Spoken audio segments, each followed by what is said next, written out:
Please put your hands together for a warm welcome for Dr. Kini.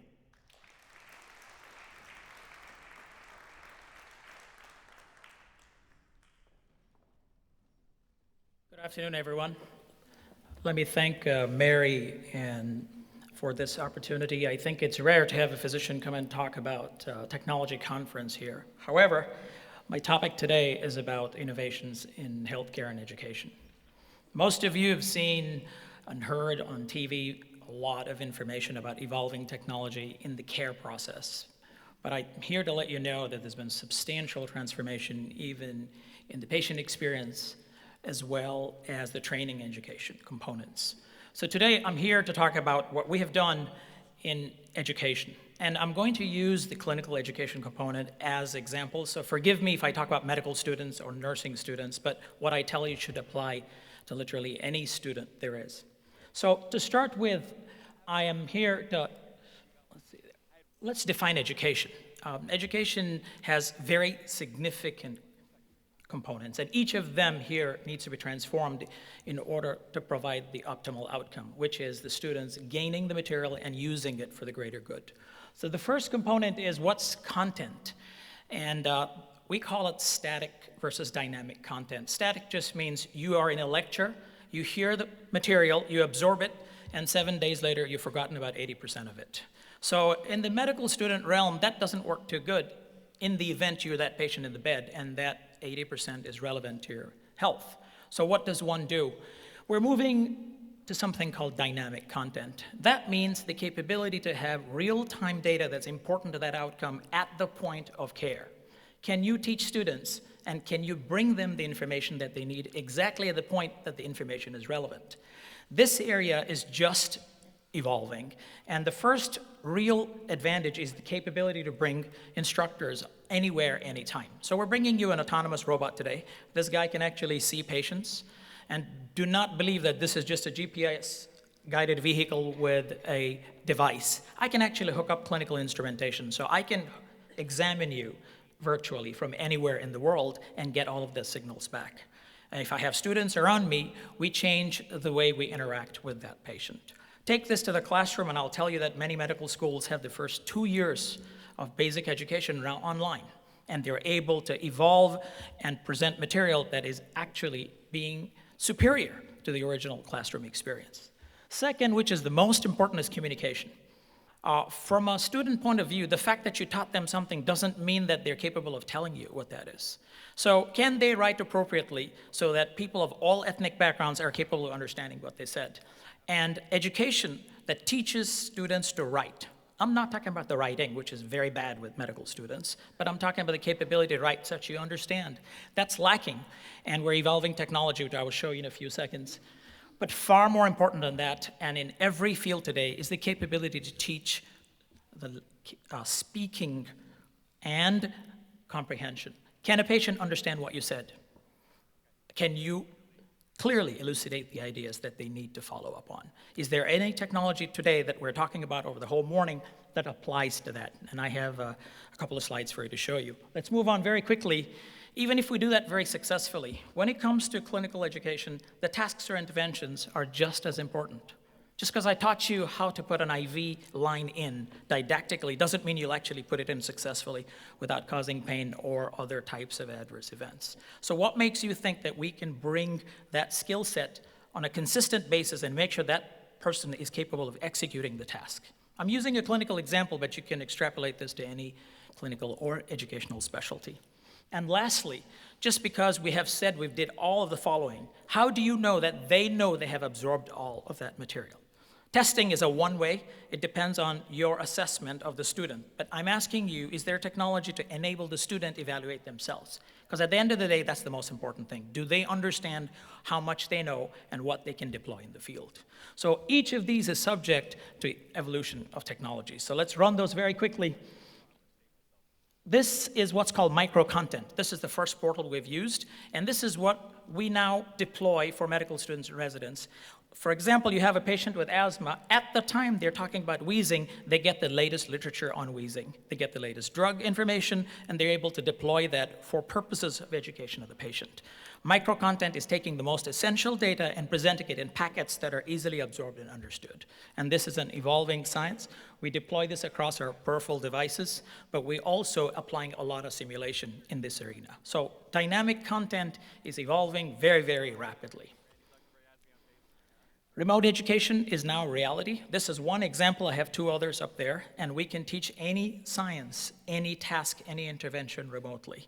It is capable of doing literally anything from the operating room to the intensive care unit. We have proven this in environments as diverse as a rural all the way to a dense urban tertiary environment such as the operating room. So simulation, the capability to remotely bring capabilities is here, and it's being used extensively. There are certain opportunities that I want to bring to your attention. Let's talk about virtual reality. This is the second generation mannequin.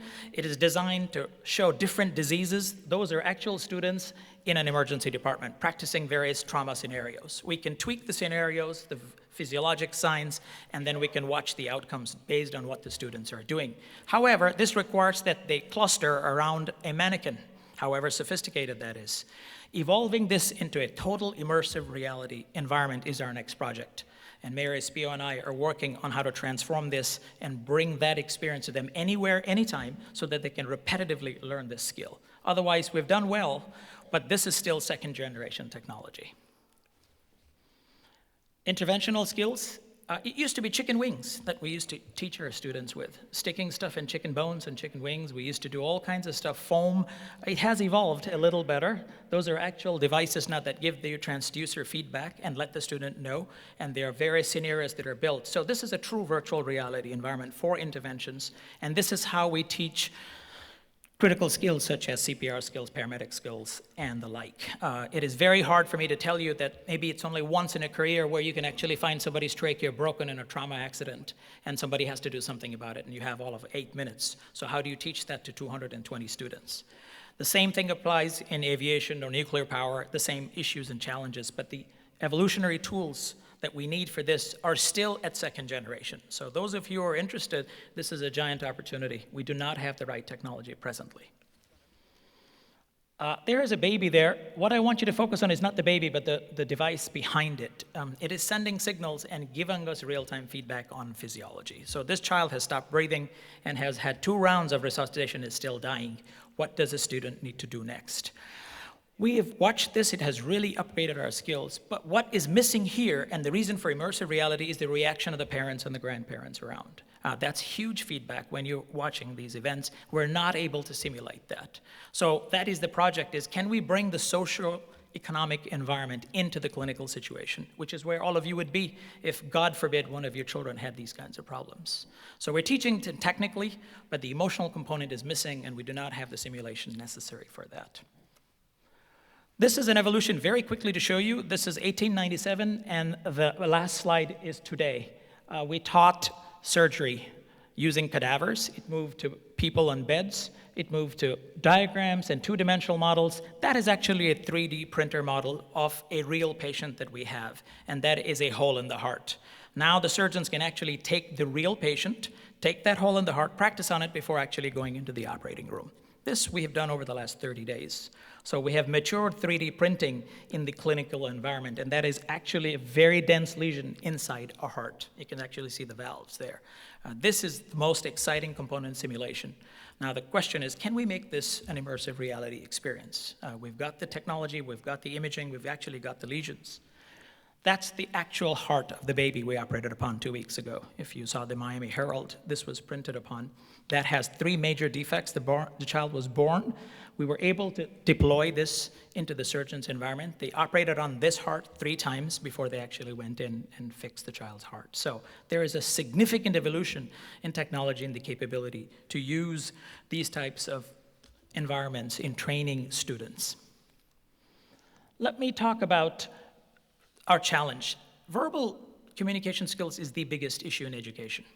Expressive and receptive skills. Is there a capability to actually improve upon that? And I will tell you, we're not very good. About a 50-50 set of results. And If body language is 90% of communication, can we simulate body language? The spoken word is not communication. 90% of it is actually body language. We have no real tool to teach bedside manners today. And therefore, you experience variation in the outcomes of care. But this is one of the biggest environments. So what I'm trying to tell this audience is there is a huge opportunity in the non-clinical component of training that allows us start to train students in various environments. And I've found no technology so far, so we are looking at partners and developing that. Oh, sorry, I turned that off by mistake. Can we turn that back on? I have only one more slide. All right, here we go. Last one, self-evaluation. You've all been to school. You've all been to graduate school. Tell me in 1 second how you evaluate yourself upon completion of your course and actually prepare yourself for the job ahead.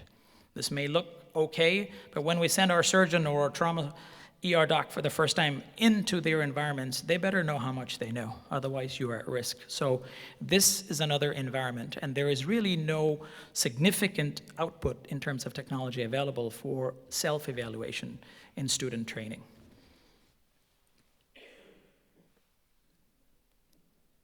All right, I leave you with one question. If you were to participate in the development of immersive technology, and we're actually doing this with Mary, we intend to bring the world's first CPR course that will be done using just the 3D headset. I don't want you to come and learn CPR in my environment. I want you to do it at home. I want you to practice it that your babies never drown.